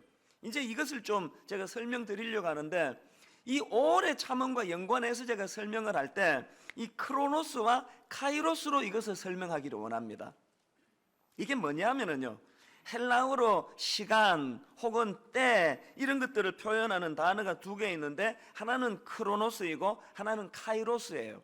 크로노스는 뭐냐? 한마디로 말하면 그냥 단순히 흘러가는 이 시간, 이게 바로 크로노스예요. 그래서 이제 이 헬라어 크로노스라는 단어에서 영어의 크로날로지가 파생돼 나왔습니다. 크로날로지는 우리말로 하면은 그냥 연대기가 뭔지 아시죠? 그냥 나열한 거예요. 뭐 BC 100년에 무슨 일이 있었고 BC 50년에 뭔 일, 또 AD 100년에 뭐 AD 200년에 뭐, 이걸 그냥 나열해 놓은 게 이게 연대기예요. 그러니까 이 크로노스라는 단어 자체는 그냥 단순히 흘러가는 시간을 의미하는 겁니다. 그런가 하면 헬라어로 이 시간을 말하는 단어 하나가 더 있는데 카이로스가 그거예요. 이 카이로스는 이 단어의 기원은 원래 그 그리스 신화에 나오는 신의 이름이랍니다. 이 카이로스는 무슨 신이냐? 기회의 신으로 알려져 있습니다. 그래서 이제 그 이탈리아에 있는 토리노 박물관에 가면은 이 카이로스 신을 그 형상화해서 조각을 만들어 놨는데 모양이 되게 우스꽝스럽습니다. 앞머리는 이렇게 길게 덥수룩하게 나와 있고 뒷머리는 대머리로 되어 있습니다. 이 기회의 신이라면 눈치가 빠른 분은 아시겠죠? 기회란 것은 내 앞에 있을 때 잡을 수 있는 거예요. 덥수룩해서 잡기가 얼마나 쉽습니까? 기회를 딱 놓치고 나면은 대머리가 돼가지고 잡히지가 않는다는 거예요. 그게 바로 이 기회의 신 카이로스입니다. 그런데 바울은요, 이 카이로스라는 단어를 어떻게 사용하는가 하면은 하나님의 때 혹은 크로노스를 뚫고 들어와서 만들어 가시는 하나님의 임재, 이런 뜻으로 이 단어를 사용하고 있는 겁니다. 예를 들면은 자, 로마서 3장 26절을 보시겠습니까? 곧 이때에 자기의 의로우심을 나타내사 자기도 의로우시며 또한 예수 믿는 자를 의롭다 하려 하심이라. 여기 나오는 이때에가 바로 헬라어로는 카이로스예요. 다시 말해서 예수 그리스도가 가장 정확한 하나님의 때에, 그냥 뭐 하나님이 아무 생각 없이 뭐 그냥 뭐 이렇게 나오신 게 아니에요. 가장 적절한 하나님의 때. 그래서 로마가 도로를 뚫어서 복음의 이 편만에 전해줄 수 있는 여건과 정치적인 경제적인 모든 것들이 가장 적절할 때 이 하나님의 카이로스가 거기에 놓여져 있을 때는 것입니다. 그런가 하면은 또 한 군데 갈라디아 4장 4절이요. 때가 참에 하나님이 그 아들을 보내사, 여기 나오는 때는요 카이로스가 아니라 크로노스예요. 그러니까 이 때가 찼다는 게 뭘 의미할까요? 크로노스가 일상적으로 흘러가는 이 크로노스의 시간이 쌓여져서 때가 참에 하나님의 크로노스가, 카이로스가 이루어진다는 거예요. 여기서 우리가 알 수 있는 게 뭡니까? 이 크로노스와 인간의 시간인 크로노스와 하나님의 때인 카이로스 사이에는 뭐가 있습니까? 간격이 있다는 거예요. 이 갭이 있다는 거예요. 그러니까 이 크로노스와 카이로스 사이의 이 간격을 메꾸어가는 과정에서 필연적으로 기다림이 필요하고 인내가 필요하다는 거예요. 그러니까 우리가 신앙생활할 때 여러분, 우리 이 기독교라는 종교는요, 내 멋대로 하는 종교가 아니에요. 내 뜻대로 사는 종교가 아니에요. 하나님의 때, 하나님의 뜻을 기다리는 종교예요. 그러니까 당연히 거기에는 기다리는 과정에서의 고통은 필수적이고 인내는 필수적인 거라는 거예요. 그래서 제가 영어 성경을 보니까 이 갈라디아 5장 22절에 성령의 9가지 열매 중에서 오늘 우리가 살피게 될 이 인내라는 거, 오래 참음을 NIV 같은 성경에서는 patience라는 단어를 사용하는데, 킹 제임스 버전을 위시한 또 많은 성경은 이것을 long suffering이라는 단어를 쓰더라고요. 같이 이거 오래 참다라는 뜻을 가지고 있지만 long suffering이라는 단어는 뭐가 강조됐습니까? 글자 그대로 오랜 고통을 수반하는 차원에서의 인내를 말한다는 겁니다. 그래서 우리가 신앙생활하는데 마음이 힘들고 답답하고 아프고 인내하는 과정에서 너무나 많은 여러 가지 그런 고통이 수반이 된다면 그건 아주 정상적인 과정을 가고 있는 것입니다. 이런 과정을 통해서 우리가 성숙해진다는 것입니다. 그렇기 때문에 이제 우리가 삶 속에서 구현해내야 될 인내들을 좀 살펴봐야 되는데요, 뭐 다 같은 뿌리지만 굳이 구분하자면 저는 이걸 두 갈래로 나누어서 설명을 드리고 싶습니다. 우리가 구현해내야 될 인내 중에 첫 번째가 뭐냐? 하나는 일상생활 속에서의 인내입니다. 우리 주변에서 일어나는 대부분의 비극적인 일들은 다 이 삶 속에서의 인내를 구현해내지 못한 데서 기인하는 것입니다. 예를 들어 볼까요? 아브라함이요, 하나님께서 그를 축복하시고 그래서 이제 그가 고향을 떠나라고 하신 하나님 말씀을 들을 때가 75세예요. 그 축복의 요지는 여러분 다 아시잖아요. 하나님께서 자녀를 통하여, 자손을 통하여 이제 축복해 주시겠다. 그런데 아브라함에게는 아들이 없어요. 자식이 없어요. 그러니까 이제 하나님이 이제 자식을 주시겠구나. 근데 10년이 지나도 애가 안 생기는 거예요. 이게 뭐 한 20대 같으면은 뭐 기다린다 하지만 이제 뭐 완전히 고령인데 조급해질 거 아닙니까? 그래서 이제 아브라함이 하나님의 때에 카이로스를 더 이상 인내하지 못해가지고 어떡합니까? 여종 하갈을 통해가지고 아들을 낳습니다. 그랬더니 이것이 얼마나 그 가정에 비극을 가져다 줍니까? 그 여자도 참 이상해요. 자기가 종인데 그 주인의 애를 임신하는 순간 그 하늘 같은 주인 마님에 대하여 태도가 달라지는 거예요. 막 무시하고, 애도 못 낳는 여자가 나는 지금 주인의 아이를 임신했다고 그러면서 그 주인 마님을 무시하는 태도를 가지니까 또 그쪽 여자가 가만히 있겠습니까? 사라가 또 열받아 가지고 막 엄청 핍박을 가하고 그러니까 그 다음에는 이제 또 이 하갈이 그 종이 견디지를 못해 가지고 광야로 도망을 가고 뭐 막 집안이 막 복잡해지는 거 아닙니까? 어디서 기인한 문제예요? 하나님의 때를 기다리지 못할 때 이런 비극이 일어난다는 거예요. 야곱의 어머니 리브가도 마찬가지. 이 어머니들 잘 들으셔야 됩니다. 리브가가 그 쌍둥이를 임신하고 이제 아기를 낳을 때 하나님이 그에게 분명히 약속의 말씀을 주셨습니다. 뭘 주셨습니까? 창세기 25장 23절을 보세요. 여호와께서 그에게 이르시되 두 국민이 내 태중에 있구나. 두 민족이 내 복중에서부터 나누이리라. 이 족속이 저 족속보다 강하겠고, 그 다음 보세요. 큰 자가 어린 자를 섬기리라 하셨더라. 이 하나님의 약속을 분명히 받았는데 하나님의 약속은 말씀은 저 멀리 있고 눈에 보이는 그 부실한 아들은 눈앞에 있는 거예요. 보니까 큰아들은 그냥 씩씩해요. 사내다워요. 막 그냥 남자다워서 보는 사람마다 사회 삼으면 좋겠다 막 멋있어 하는데, 이 자기가 보기 그 둘째 야곱은 너무 부실한 거예요. 이 사내 같지도 않고 맨날 집에서 공기놀이 나오고 뭐 요리학원 다녀볼까 이런 소리 나고 그러니까 엄마가 그냥 막 속이 터지는 거예요. 게다가 그 남편이 이제 편애를 막 노골적으로 하는 거예요. 막 큰애만 이뻐하고 큰애만 사랑하고, 야 네가 그냥 너무 멋있다 그러고 이러니까 엄마 입장에서 얼마나 속상해요. 그래가지고는 그 엄마가 무슨 짓을 저지릅니까? 그 둘째 아들 야곱을 사주해가지고 네 아버지 장자권을 훔쳐와라, 그렇게라도 뺏어와라. 얼마나 사랑했으면 그러겠냐고요. 그런데 여러분, 그 어머니 리브가가 결정적으로 실수한 게 뭐예요? 하나님의 때를 기다리지 못하고 편법을 썼기 때문에 그 일 때문에 여러분 그 아들이 잘 됐습니까? 야곱은 그 일 때문에 형제간에 완전히 원수를 맺고요, 집에서 살 수가 없어가지고 도망가가지고 외삼촌 집으로 도망가고, 더 비극이 뭔지 아시죠? 그 어머니 리브가는요, 그 사건 하나 때문에 죽을 때까지 그렇게 사랑했던 자기 아들 얼굴 못 보고 죽습니다. 이런 비극이 왜 일어났다고요? 분명히 하나님께서 그에게 약속의 말씀을 주셨는데 그 약속의 말씀을 믿고 하나님의 때 카이로스를 기다리지 못했기 때문에 일어난 비극 아닙니까? 이게 남의 일입니까 지금? 오늘 이 땅에 일어나는 수많은 가정에서 어머니들이 아이들에게 못할 짓 하는 게 이거 아닙니까? 하나님의 약속의 말씀은 저 멀리 있고 눈에 보이게 이 성적 받아오는 꼴을 보니까 이래가지고 뭐가 되겠나 싶으니까 자꾸 조급해지고, 조급하니까 그 남의 인생에 지나치게 개입해가지고, 그렇게 개입해서 잘 되면 괜찮아요. 애를 갖다가 그냥 막 엉망으로 만들어 놓은 게 다 그게 오늘 조급한 부모들 때문 아닙니까? 가장 좋은 것은요, 내버려 두는 게 가장 좋습니다.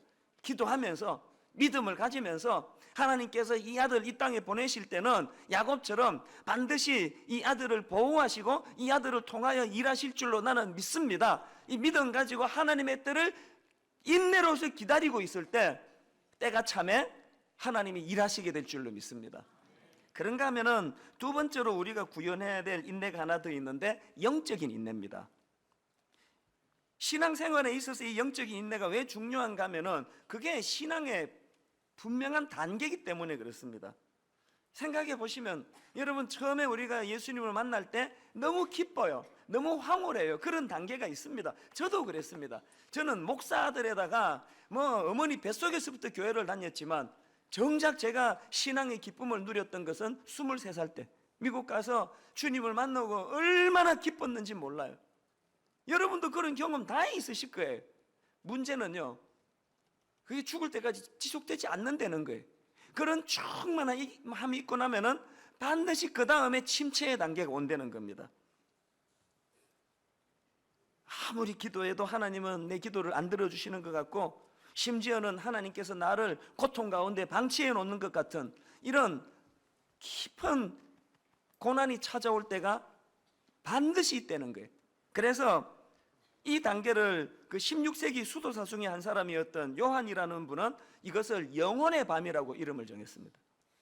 제랄드 메이라는 분이 이 16세기 수도사 요한이 가졌던 이 컨셉을 가지고 책을 쓴 제목이 이겁니다. 영혼의 어두운 밤.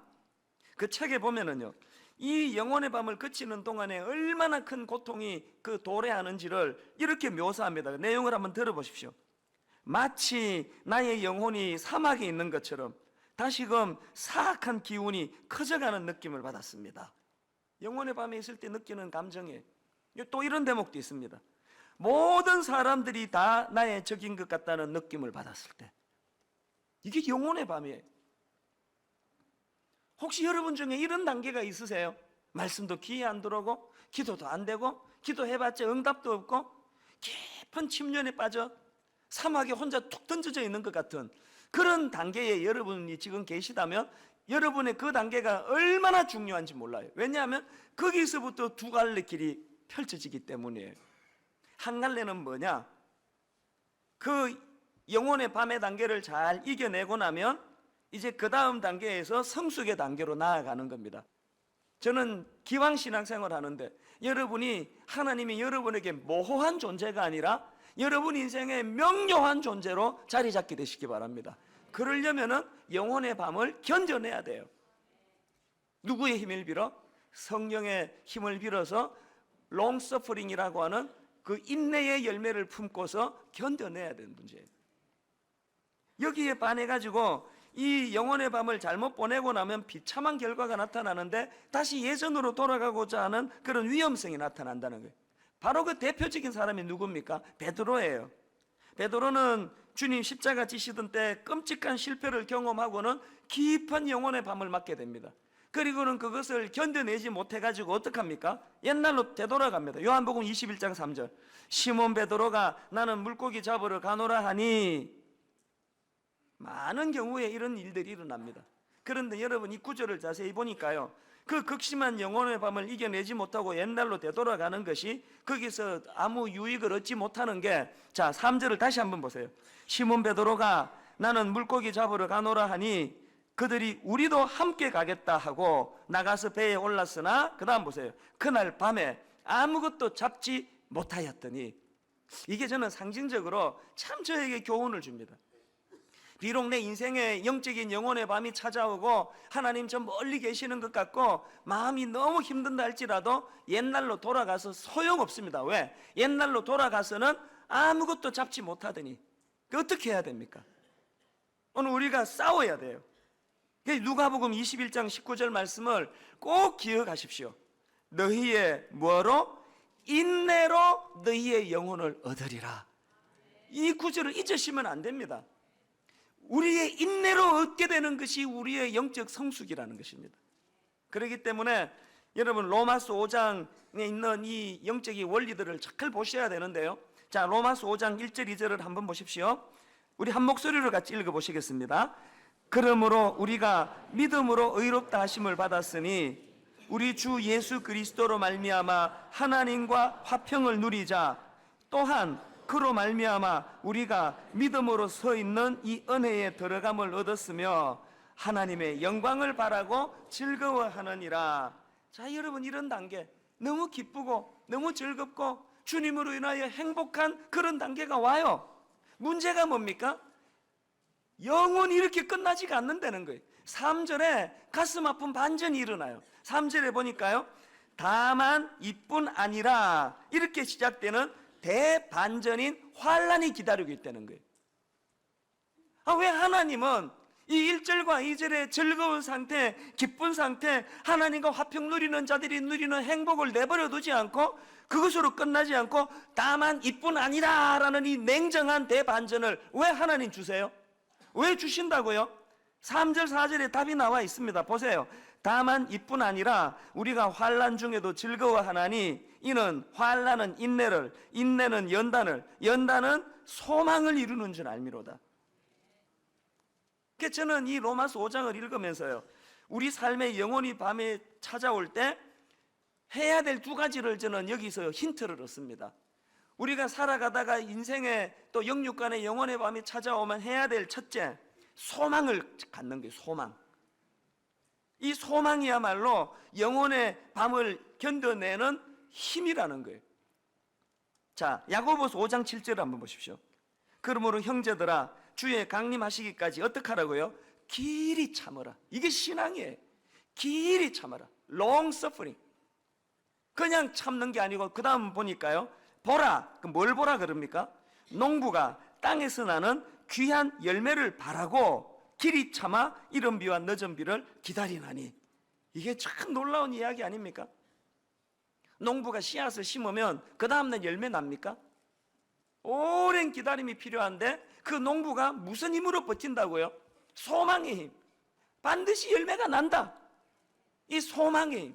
리브가가 이 믿음이 없어서 그 자식을 망하게 만든 케이스, 망하기라기보다 그런 고생의 길로 몰고 가게 된 그런 결과를 가져온 거 아니겠습니까? 예수님도 마찬가지예요. 자, 히브리서 12장 2절입니다. 믿음의 주요 또 온전케 하시는 이인 예수를 바라보자. 어떤 예수님을 보라 그러냐 보니까 그는 그 앞에 있는 기쁨을 위하여 십자가를 참으사 부끄러움을 개의치 아니하시더니 하나님 보좌 우편에 앉으셨느니라. 주님의 십자가가 얼마나 인내가 필요한 겁니까? 오래 참음이 필요한 겁니까? 그 수많은 군병들을 위시한 사람들의 조롱을 감내해야 되고 또 육신적인 극한의 그 고난을 감당해야 되고 영적으로도 성부 하나님으로부터 버림받는, 그래서 십자가에서는 아버지라고 부르지를 못합니다. 객관적으로 그냥 나의 하나님, 나의 하나님. 그런 절망적인 상황을 주님이 다 이겨내셨는데 그때 이겨낼 수 있었던 원동력이 뭐냐 하니까 그게 바로 소망이에요. 이 일이 끝나고 장차 기쁨을 위하여 십자가를 내가 참을 수 있었다는 거예요. 욥도 마찬가지예요. 욥기 23장 10절에 나의 가는 길을 오직 그가 아시나니 그가 나를 단련하신 후에는 내가 순금같이 나오리라. 옛날 성경에 정금같이 나오리라. 저는요, 죽으면은 그 천국 가서 그 만나보고 싶은 사람 참 많아요. 근데 그 중에 하나 만나고 싶은 게 욥의 마누라예요. 나 이 여자가 어떻게 생긴 여자인지 너무 궁금해. 세상에 남편이 요즘으로 치면은 IMF로 재산 다 날리고 빚더미에 올라가고 몸은 불치의 병에 걸려가지고 다 죽어가는데, 세상에 남자가 그러면은 그 미엄거려 가지고 먹어가면서 용기 주고 힘내시라고 그러고 내가 어떻게 해보겠다, 이게 정상 아닙니까? 이 여자는 그냥 남편이 그렇게 절망적인 상황이 있어서 이 죽어버리라, 니 같은 거 죽는 게 낫다, 니도 고생이고 나도 고생이고 이러다가 막 죽어버리라고 막 이런 저주를 퍼부으니까, 뭐 이런 여자가 다 있느냐는 거예요. 그 진짜 천국 가면 내 꼭 만나보면 묻고 싶어요. 왜 그렇게 했냐고. 또 이제 또 욥의 친구들도 마찬가지예요.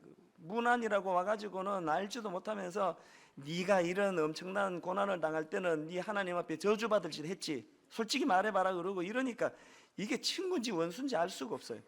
욥이 요즘으로 치면 우울증 와서 그냥 뭐 자살할 상황이에요. 그런데 욥이 그 어떻게 이겨냈습니까? 모든 자기 마누라를 위시한 주변 사람들은 부인이라고 부르고 싶지도 않아요.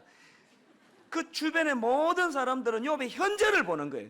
욥은 그의 이 인생의 밤을 겪어내고 난 이후에 있을 미래를 보는 거예요. 그래서 그것이 소망이 되는 거예요.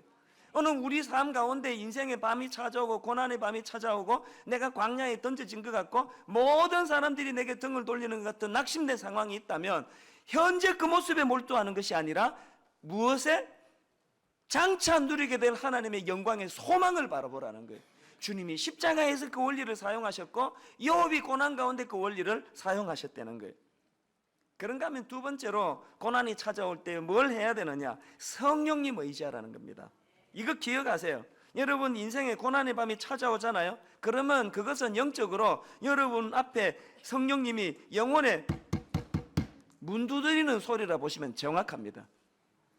지금까지는 내 멋대로 인생을 살고 내가 잘 살 것처럼 그러다가 인생의 밤이 찾아오면은 내 힘으로는 버텨낼 수가 없다는 걸 자각하게 되고, 그때 성령의 열매인 이 롱 서프링을 쟁취해서 성령님 의지하면서 살아가라는 주님의 메시지라는 거예요. 신앙생활이라는 것은 너무나 그냥 일사천리로 일이 잘 되고 반대로 또 일이 안 풀려도 그냥 내가 어떻게 해보겠다고 끙끙거리는 그게 신앙이 아니에요.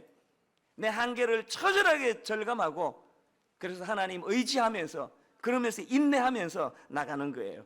혹시나 여러분 중에도 인생의 밤이 그쳐가고 자녀의 문제로 씨름하고 가정의 어려움이 있다면 다시 한번 이 두 가지 소망을 가지고 욥처럼 현재의 고통을 보는 게 아니라 이 고통 너머의 미래를 볼 줄 아는 영안을 열게 되고, 무엇보다 성령님 의지에서 성령의 열매인 오래 참음을 가지고 이제 다시 한번 내가 견뎌내야 되겠다, 견뎌낼 수 있다, 이 소망을 가지고 달려나가는 그런 저와 여러분 되시기를 주님 이름으로 축원합니다.